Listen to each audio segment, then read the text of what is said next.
नमस्कार. मी आज तुम्हाला कैकईचं मनोगत सांगणार आहे. माझं नाव कैकई.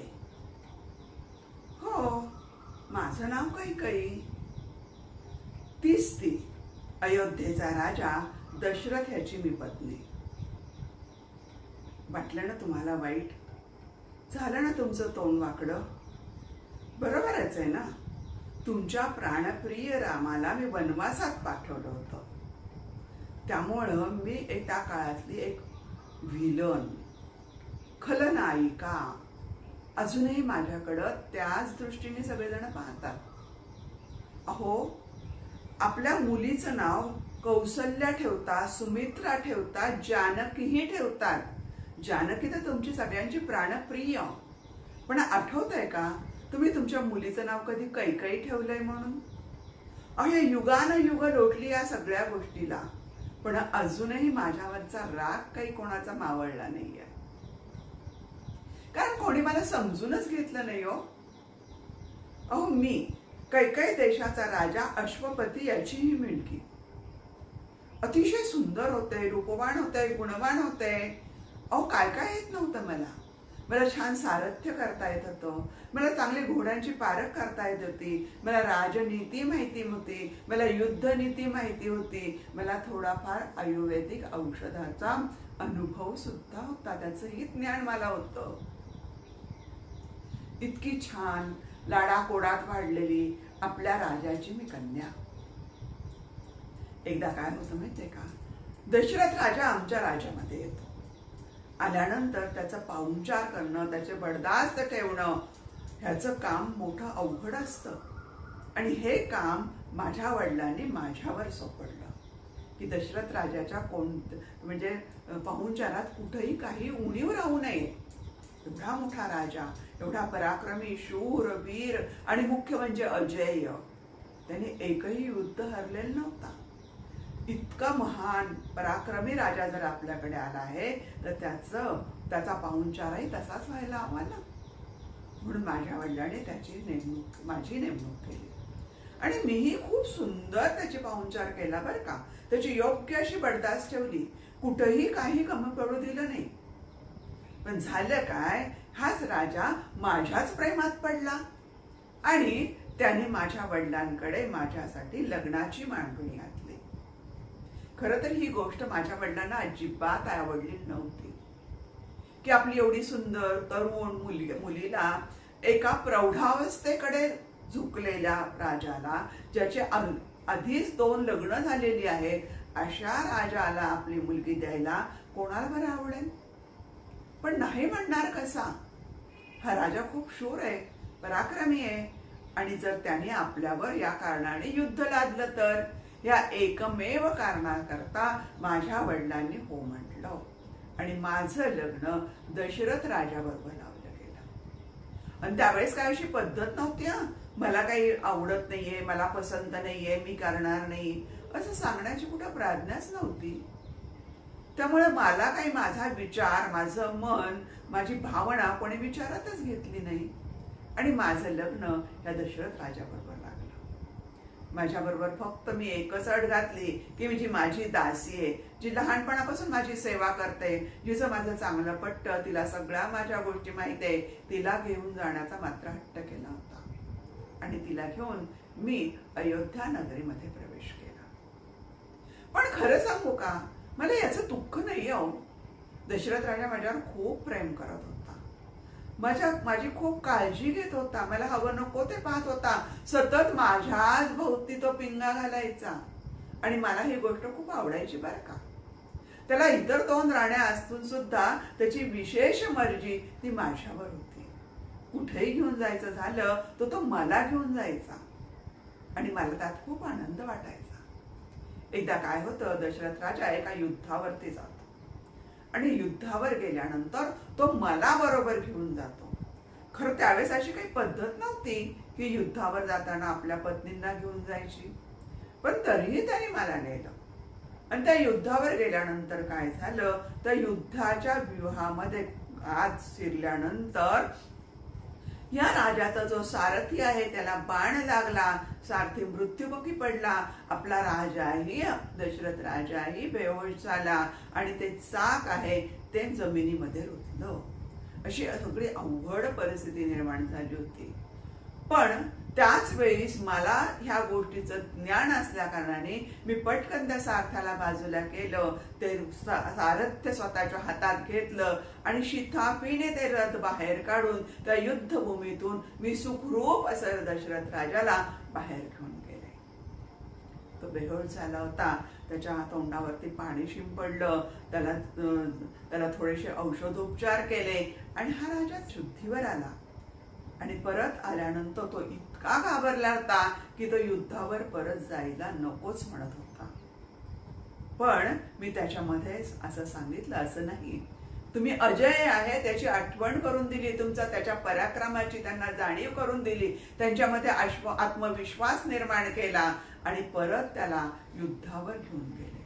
आणि त्यावेळेचं सारथ्य मी केलं. आणि काय सांगायचं, राजा तेही युद्ध जिंकला. राजा खूप खुश झाला आणि त्याने मला म्हणाला, तुला हवंय ते माग, मी तुला जे हवं ते द्यायला सांगतो, मी तुला 2 वर देतोय, तू पाहिजे ते माग. खरं तर मी त्याला नकोच म्हणाले होते. हा माझा तर पत्नी धर्मच आहे ना, आपल्या पतीची सेवा करायची, त्याला अडचणीत मदत करायची, हा माझा धर्म आहे, ते माझं कर्तव्य आणि तेच मी केलं. त्यासाठी मला काहीच नको असं सांगितलं होतं. पण राजा ऐकायलाच तयार नाही. तुला हवंय ते माग, हवंय ते माग असं सारखाच म्हणायला लागला. तेव्हा मी म्हणाले, या क्षणी तर मला काही आठवत नाही, हे तुमचं सगळं आहे ना, माझा राखीव ठेवा आणि जेव्हा माझ्या लक्षात येईल तेव्हा मला तुम्ही द्या, मला जेव्हा हवंय तेव्हा द्या. राजा म्हणाला, काही हरकत नाही. यावर काही दिवस उठले. आम्हाला सगळ्यांना पुत्र झाले. आमच्या अयोध्येमध्ये अगदी आनंद उत्सव साजरा होता. ही मुलं हळूहळू मोठी होत गेली. आणि एके दिवशी काय झालं तर हा रामरायाचा राज्याभिषेक करायचं ठरलं. रामरायाचा अभिषेक करताना सगळ्या अयोध्या नगरी खुश झाली, आनंदी झाली, सगळीकडे उत्साहाचं वातावरण झालं. सगळ्यांना ही बातमी कळाली, रात्री तयारीलाही लागले. आता उद्या सकाळी रामाचा अभिषेक आहे. कौसल्या माता तर आपल्या रामाच्या राज्याभिषेकामध्ये काही विघ्न येऊ नये पूजेलाही बसायला तयार झाली. सीतामाई तिच्या तयारीला लागली होती. सगळीकडे छान वातावरण होतं. पण ह्या गोष्टीचा मला गंधही नव्हता. मला कोणी सांगितलंही नाही की उद्या रामरायाचा अभिषेक आहे म्हणून. आणि तेवढ्यात माझी दासी आली आणि ती म्हणाली, अगं तुला काही माहित आहे का, तुला काही कळालंय का, अगं उद्या रामाचा अभिषेक होणार आहे, राज्याभिषेक होणार आहे. खरं सांगू का, त्या क्षणी तर मला फार आनंद झाला. मी माझ्या हातातली काकणं काढून लगेचच मी माझ्या दासीला दिली. पण माझी दासी मात्र म्हणाली, तू वेडी आहेस का ग जरा, तुला कळतंय का काही. अगं रामाचा राज्याभिषेक होतोय म्हणजे काय होणार आहे, अगं राम राजा होणार आहे, कौसल्या माता राजमाता होणार आहे. आजपर्यंत तू काय तिला थोडं पाण्यात पाहिलंय का, मग ती तुझ्यावरती त्याचा त्रास देणारच ना, त्याचा द्वेष, ते मत्सर उफाळून येणार आणि तुला त्याचा बदला घेणारच. तरी म्हणलं नाही हो, कौसल्या माता खूप चांगली आहे, ती असं काहीही करणार नाहीये असं तिला सांगितलं. पण ती म्हणाली, नाही, तुला माहित आहे का, तू राम राजा होणार आहे, मग भरत कोण, अगं भरताचं काही भविष्य आहे की नाही, तुला भरताबद्दल काही वाटतंय की नाही. तेव्हा मात्र माझं मातृप्रेम उफाळून आलं. माझ्या पुत्राबद्दल खरंच काळजी वाटायला लागली. मग ती म्हणाली, आता मी करणार तरी काय ना, सांग ना, रामाला जर राज्याभिषेक करायचं ठरलंच आहे तर मी आता काय करू शकते. तेव्हाच तिने मला सांगितलं, ते आठव तुला 2 वर दिलेले, हीच वेळ आहे, तू राजाकडे हे 2 वर मागून घे. एकामध्ये माग की माझ्या भरताला राज्याभिषेक व्हावा, तो राजा व्हावा, आणि दुसऱ्या वरामध्ये सांग की रामाला वनवासात पाठवा 14 वर्ष. आणि मग माझा विचार चक्र सुरू झालं. मी पण आईच आहे ना, मला पण वाटणारच ना की आपल्या मुलाने राजा व्हावं म्हणून. आणि मग मी त्याचप्रमाणे केलं. राजा दशरथ जेव्हा मला भेटायला आला तेव्हा मी खूप रडले, गोंधळ घातला, रुसून बसले, रागावले. आणि मग राजाने विचारलं, तुला काय हवंय ते सांग. तेव्हा मी त्याच्यामुळे हे 2 वर मागितले, रामाला वनवास आणि माझ्या भरताला राज्य. सगळेजण दुःखी झाले, सगळेजण कष्टी झाले. ते सगळ्यांचं जी राज्यामध्ये आनंदाचा उत्साहाचं वातावरण होतं तिथं सगळी दुःख कळा उसरली. आणि पण मी माझ्या निर्णयावर मात्र ठाम राहिले आणि राम वनवासात गेला. राम एकटेच वनवासात नाही गेले, त्यांच्याबरोबर सीतामाई पण गेली, त्याच्याबरोबर लक्ष्मण पण गेला. इकडे तर दशरथ राजाने रामामुळे इतका व्याकुळ झाला की आपले प्राण सोडले आणि सगळा दोष माझ्यावर येऊन पडला. राम वनवासात गेले. मला माहित आहे रामाला खूप त्रास झाला, वनान फिरावं लागले. जे सुकुमार राजकुमार जे ज्यांनी कधीही हे गोष्टी पाहिल्या नाहीयेत त्यांना वनात फिरावं लागलं, वनवासी जीवन जगावं लागलं. सीतामाई एवढी राजकुमारी होती, तिला सुद्धा त्यांच्याबरोबर मागे मागे फिरावं लागलं.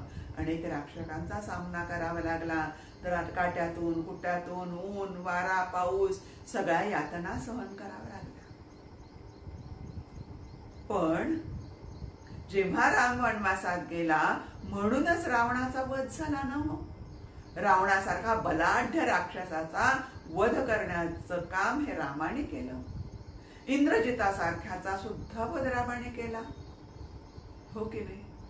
राम वनवासात गेला म्हणून त्यांना सुग्रीवासारखा छान मित्र मिळाला. राम वनवासात गेला म्हणून हनुमंतासारखा चांगला भक्त त्याला मिळाला. सगळी प्रजा सुखी झाली, आनंदी झाली, कारण हे बलाढ्य राक्षसांच्या वध झाल्यामुळे इतर राक्षसांच्या मध्ये सुद्धा रामामध्ये एक दहशत निर्माण झाली. रामाचा पराक्रम सिद्ध झाला, रामाला दैवत्व प्राप्त झालं. हे कशामुळे? मी त्याला वनवासात पाठवलं म्हणूनच ना. जर मी त्याला वनवासात पाठवलं नसतं तर तो अयोध्येमध्ये स्वस्त सुखात आनंदात त्याने राज्य केलं असतं. अयोध्येच्या नगरीला त्याने नक्कीच सुखी ठेवलं असतं. पण इतर लोकांचं काय? हे सगळं घडलं, त्याचा पराक्रम, राक्षसांचा वध, हे सगळं तो वनवासात गेल्यामुळे झालेलं आहे. त्यामुळे मला तरी वाटतं मी रामाला वनवासात पाठवलं तर योग्यच केलंय. ह्या सगळ्या गोष्टीमुळे आता तुम्हीच मला सांगा, मी आहे ती कैकेयी आहे, ती नायिका आहे की खलनायिका आहे? पण जे ह्याचं मी उत्तर तुम्ही मला नक्कीच देऊ नका. हे उत्तर तुम्ही तुमच्या मनातल्या मनात प्रश्न विचारा आणि त्याचं उत्तर तुम्हीच शोधा. पण जेव्हा राम परत वनवासातून अयोध्येमध्ये येतो तेव्हा त्यांनी मला आल्यानंतर पहिल्यांदा आई म्हणून माझ्या गळ्याशी मिठी मारली. तेव्हा मला माझं जीवन अतिशय कृतकृत्य झाल्यासारखं वाटलं. मला माझं जीवन अगदी आनंदाने भरून गेल्यासारखं वाटलं. मला खूप आनंद आणि समाधान त्या क्षणी झालेलं होतं. मी कोण आहे समजलं ना? तुम्हाला ही जर गोष्ट आवडली असेल तर नक्कीच इतरांना सांगा, सबस्क्राईब करा माझ्या चॅनलला आणि तुमच्या चांगल्या चांगल्या कॉमेंट्स पण द्या. त्यामुळे माझा एक छान ग्रुप वाढतो, मला अजून काहीतरी करण्याची प्रेरणा मिळते. नमस्कार.